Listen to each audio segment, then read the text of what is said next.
La batalla contra la carne continuará cada día de tu vida cristiana. Nunca terminarás con ella hasta que veas al Señor Jesucristo. No puedes deshacerte de la carne, pero sí puedes debilitar su poder sobre ti. Soy Omar Jaramillo y quiero darte la bienvenida al programa Abre la Biblia con el pastor Colin Smith en la voz de Fausto González de Chávez. Colin, es alentador saber que al enfrentar la batalla contra el pecado podemos debilitar la posición de la carne, pero también es útil tener una expectativa que sea realista. Sí, así es. La idea de debilitar el poder de la carne es una frase de John Owen, un gran puritano maestro de la Biblia, que tal vez sea quien ha escrito con más claridad sobre este tema. Ciertamente, yo y muchos hemos encontrado muy útiles sus escritos. Él habla de debilitar el poder de la carne como si se tratara de podar una planta o de ir desgastando algo que ha ganado territorio en la vida de una persona. Siempre estás cortando el orgullo o tal vez algún impulso hacia la ira. Estás tratando de retroceder en esas áreas y ponerlas bajo el control por el poder del Espíritu Santo.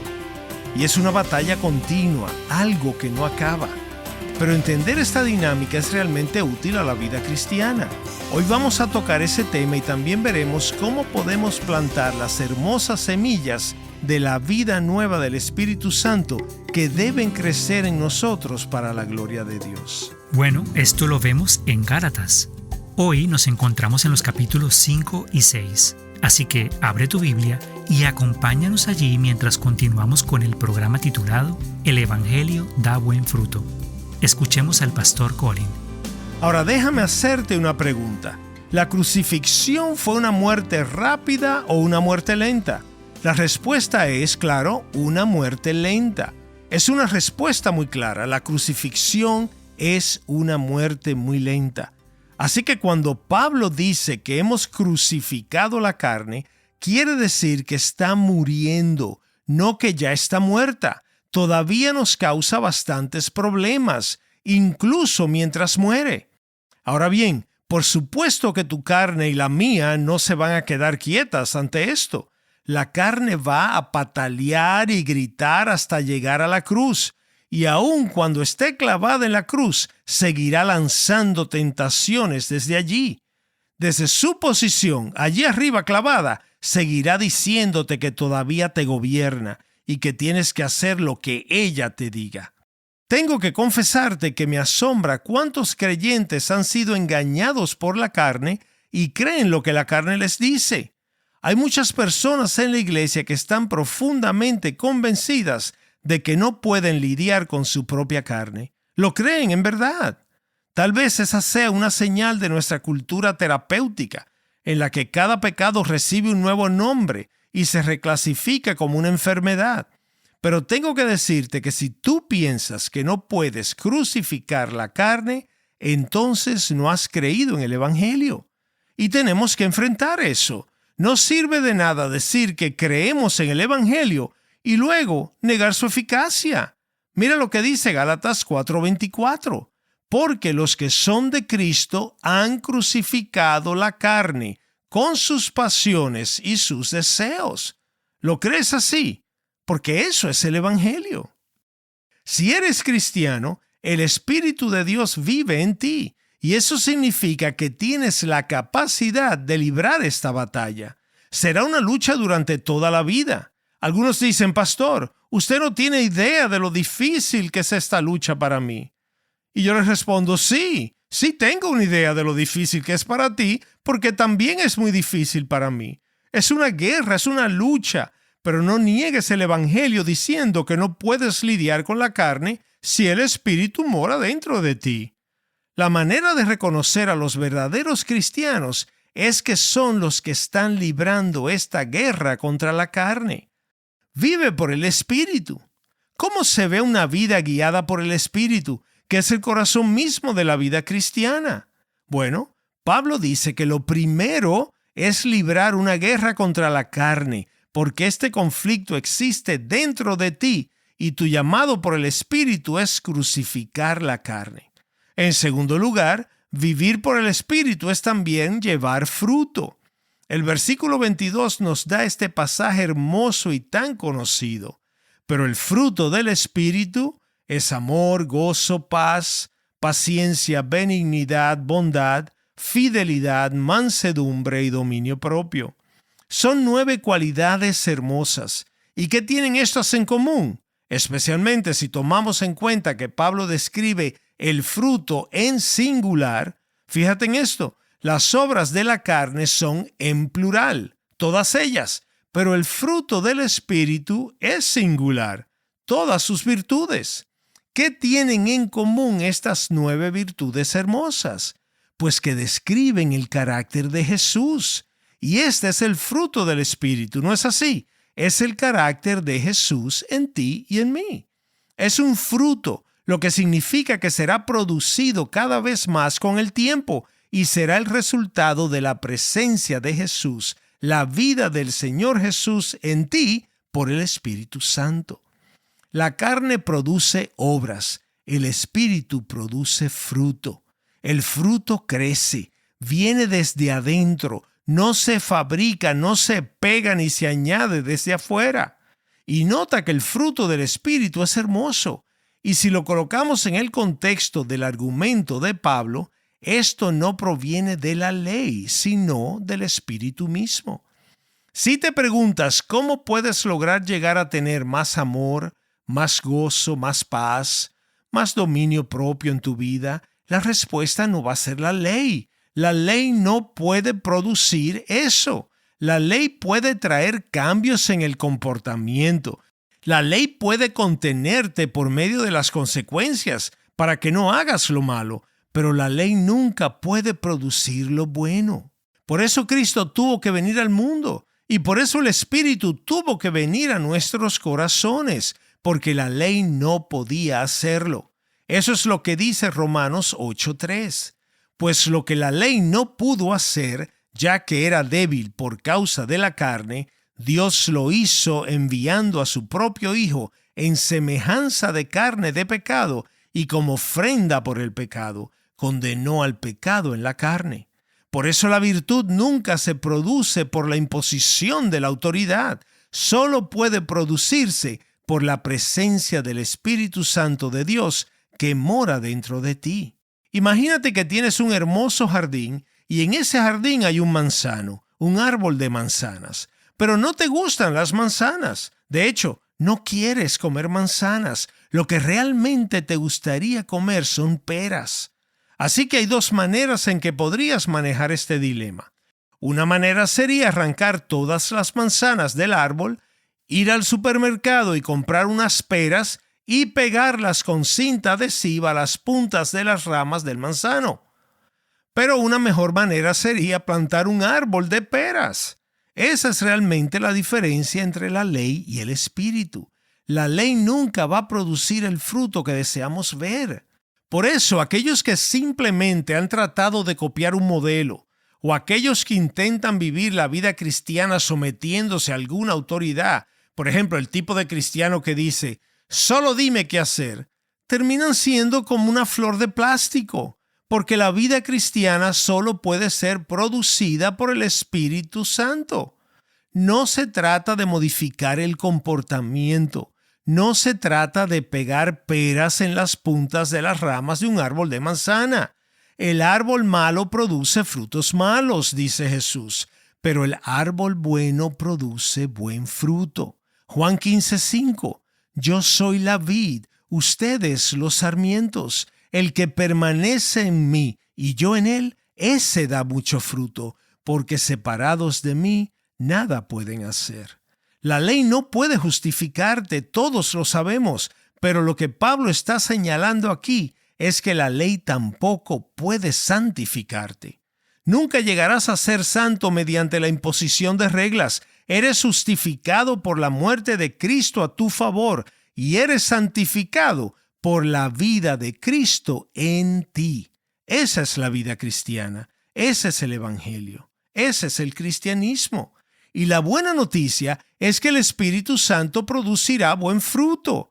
Hay una paz y un descanso que provienen de esa verdad. Estás escuchando Abre la Biblia con el pastor Colin Smith en un mensaje titulado El Evangelio da buen fruto, el cual forma parte de una serie más extensa titulada Entendiendo el Evangelio. Si te pierdes alguno de los programas de la serie, siempre puedes visitar nuestro sitio web abrelabiblia.org, donde además puedes escuchar el programa en línea, descargar un MP3 gratuito o suscribirte a nuestro podcast para escucharlo donde quiera que vayas. Ahora volvamos al mensaje. Escuchemos al pastor Colin.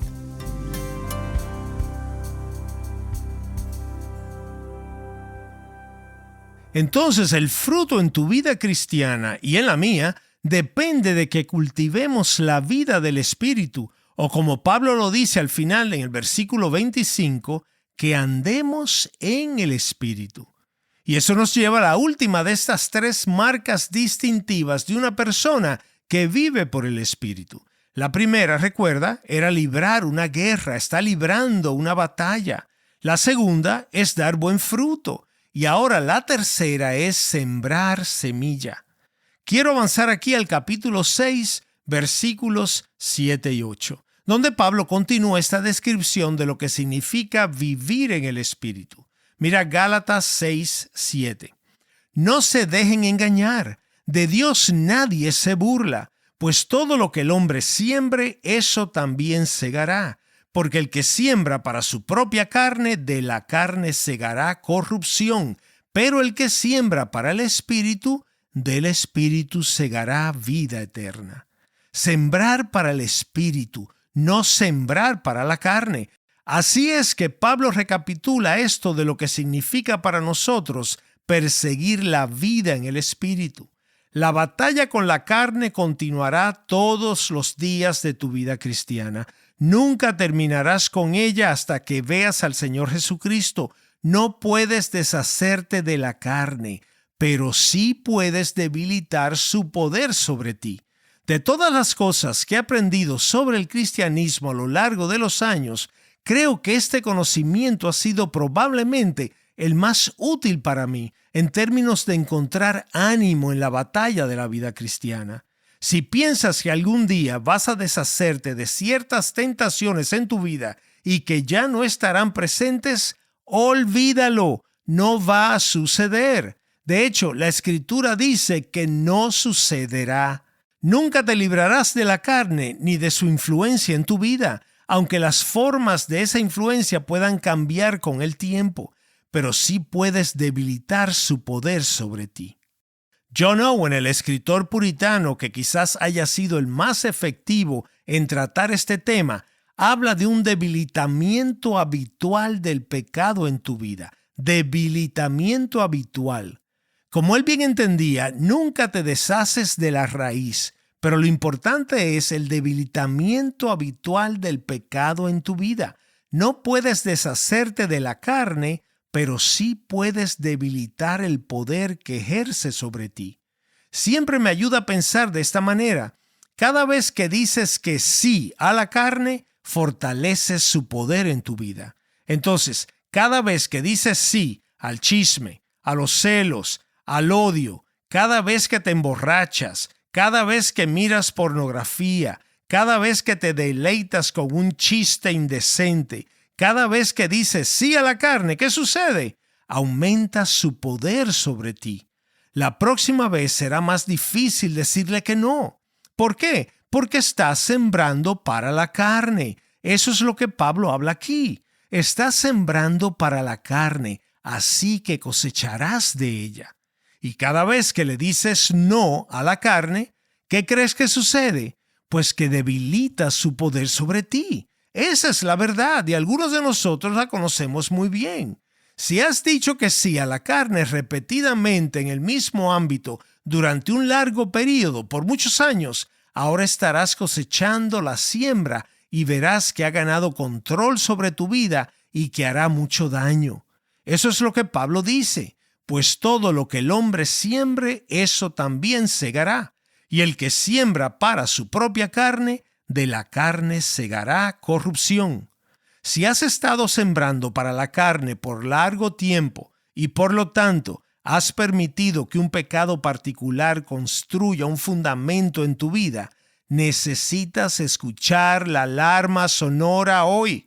Y no basta con decir una oración rápida, Señor, perdóname, y luego continuar como siempre, como antes. Necesitas crucificar la carne, y ahora será más difícil que hace 10 o 20 años atrás. Pero es posible, aún es posible, porque el Espíritu de Dios mora en tu interior. Necesitas empezar a sembrar para el Espíritu. Nunca saldrás de esto si no empiezas a cultivar la palabra, la oración, la comunión, la buena lectura y todo lo que mejora la vida y salud cristianas. No saldrás de esto a menos que asumas un enfoque total, dejar de sembrar para la carne y empezar a sembrar para el Espíritu.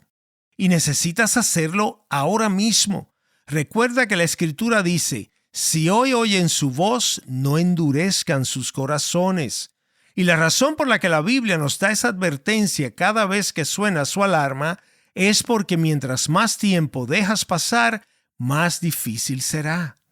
Permíteme compartir contigo una ilustración en estos últimos minutos, y creo que va a ser muy efectiva. 2 semanas después de que Karen y yo nos casamos, nos mudamos a una casa que pertenecía a la iglesia donde serviríamos en Londres, listos para comenzar nuestro matrimonio y ministerio juntos. La casa había estado vacía por algún tiempo, y cuando llegamos el jardín estaba completamente cubierto de maleza. Pero al día siguiente de nuestra llegada, recibimos un regalo maravilloso. Llegó un grupo de unos 20 estudiantes de preparatoria junto con uno de los líderes juveniles de la iglesia y pasaron todo el día trabajando en el jardín, limpiándolo por completo. Hicieron un trabajo magnífico. Al final del día no quedaba ni una sola maleza a la vista. Eso fue un trabajo verdaderamente excelente. Lo que no sabíamos era que la casa se encontraba construida sobre un terreno arcilloso y lleno de hierba carretilla. La hierba carretilla es un tipo de hierba mala que es muy delgada y que crece a una velocidad extraordinaria y que se envuelve alrededor de cualquier otra planta a la que pueda aferrarse. Un poco de raíz de esa hierba carretilla, como de 6 centímetros de largo, podía producir varios metros de esa hierba mala si tan solo la dejabas ahí por unas semanas. Y como esa hierba carretilla era tan delgada, se rompía muy fácilmente cuando la tratabas de remover, por lo que tomaba mucho tiempo despegarla de las plantas de rosas alrededor de las cuales se enrollaba. Podías romperla, pero era casi imposible alcanzar la raíz. Las raíces se multiplicaban bajo tierra y hasta el pedazo más pequeño de raíz resultaba ser muy vigoroso. A mi esposa y a mí nos gustaba cultivar rosas en el jardín delantero y les iba muy bien, se veían muy hermosas. De hecho, el jardín era bastante hermoso durante gran parte del tiempo. Pero aquí estaba el problema con el que siempre luchábamos, y luchamos con ese problema por 16 años. Cada año, a medida que las rosas crecían, la hierba carretilla crecía con ellas, enrollándose alrededor de casi cada tallo, si se lo permitíamos. Así que cada año luchábamos contra la hierba carretilla. Nunca nos deshicimos de sus raíces. Pero ¿sabes qué? Con el tiempo debilitamos su poder. Aunque debo decir que a veces por nuestro descuido restablecía su fuerza y entonces teníamos que organizar un nuevo y vigoroso ataque contra ella. Pensándolo bien, puede que esta no haya sido una ilustración muy útil, pues quizás alguno de ustedes, conocedor de jardinería, va a decirme qué podría haber hecho con la hierba carretilla, pero bueno, entienden lo que quise decir con esta ilustración, ¿no? Ahora, ¿saben con lo que nos encontramos años después de habernos mudado a los Estados Unidos, cuando regresamos de visita a nuestra iglesia en Inglaterra y a nuestra antigua casa? Que quienes vivían ahora en la casa habían cubierto todo el jardín con concreto. ¿Qué les parece? Y asimismo será un día cuando ya no habrá más hierba carretilla, cuando lleguemos ante la presencia del Señor Jesús. No más de esa vida vigorosa de la carne que desea lo contrario al espíritu. Hasta ese día estaremos luchando contra la hierba carretilla. Estaremos luchando contra la carne, pero con el tiempo debilitarás su poder si perseveras en tu ataque sostenido contra ella. Pero si la descuidas, descubrirás que restablece su fuerza muy rápidamente. Esa es nuestra lucha contra la carne. Cada victoria sobre el pecado, cada vez que dices no a la tentación, eso debilita el poder del pecado en tu vida. Y cada vez que cedas el paso, eso aumentará su poder en tu vida. Cada sí a Cristo, cada sí al Espíritu Santo, incluso el sí que digas en tu corazón a Él por la gracia de Dios, en ese momento debilitas el poder del pecado. Cada vez que actúas por fe y extiendes perdón y alcanzas a otros en una obra de bondad, servicio y compasión, estás profundizando la obra del Espíritu en tu vida. Cada vez que te acercas a Dios en la palabra, cada vez que te acercas a Él en adoración, oración, en compañerismo, en ministerio, estás fortaleciendo la obra del Espíritu en ti. Estás debilitando el poder del pecado y la santidad será tu cosecha. La cosecha se produce con el tiempo y depende de lo que siembres. Así que no siembres para la carne, porque de la carne cosecharás destrucción. Siembra para el Espíritu, y del Espíritu cosecharás vida. Acompáñeme en oración. Padre, gracias porque enviaste a tu Hijo al mundo y porque enviaste tu Espíritu a nuestros corazones. Enséñanos a vivir cada día por el Espíritu, en la verdadera libertad que es la herencia de todo cristiano, para que podamos llevar fruto como quienes hacen guerra contra la carne y siembran por el Espíritu en el mundo. Que en el último día haya una cosecha abundante y completa de tu obra y de tu presencia en nuestras vidas. Escucha nuestras oraciones por estas cosas que te pedimos, en el nombre de Jesús. Amén. Creo que esa es una imagen realmente útil, esa historia que el pastor Colin nos compartió hace unos minutos sobre la hierba carretilla y el recordatorio de que cada vez que decimos no al pecado, debilitamos su poder en nuestra vida. Y cada vez que decimos sí, el poder se vuelve un poco más fuerte. ¡Qué gran motivación para que mantengamos la lucha! Estás escuchando Abre la Biblia con el pastor Colin Smith en un mensaje titulado El Evangelio da buen fruto, el cual forma parte de una serie más amplia titulada Entendiendo el Evangelio. En esta serie hemos estado estudiando el libro de Gálatas y viendo cómo en Cristo Jesús tenemos todo lo que necesitamos para la vida. A menudo nos gusta recomendar recursos de abrelabiblia.org aquí en el programa, y hoy queremos destacar un libro corto y especialmente diseñado para ser leído con amigos y familiares en Navidad. Colin, ¿puedes contarnos más? Sí, como bien dices, el libro Historias de Navidad está diseñado para ser leído con la familia o amigos durante la época navideña. Si te imaginas estar con amigos o con miembros de tu familia y alguien dice, ¿por qué no leemos una historia de Navidad? Aquí hay una versión corta de la historia de Navidad vista a través de los ojos del ángel Gabriel, de María, de José, de Simeón y hasta de Herodes. Visita abrelabiblia.org y descarga tu copia gratuita de Historias de Navidad hoy mismo. Gracias por escucharnos hoy y esperamos que nos acompañes la próxima vez. Abre la Biblia es un programa de difusión de Open the Bible y es posible gracias a oyentes como tú.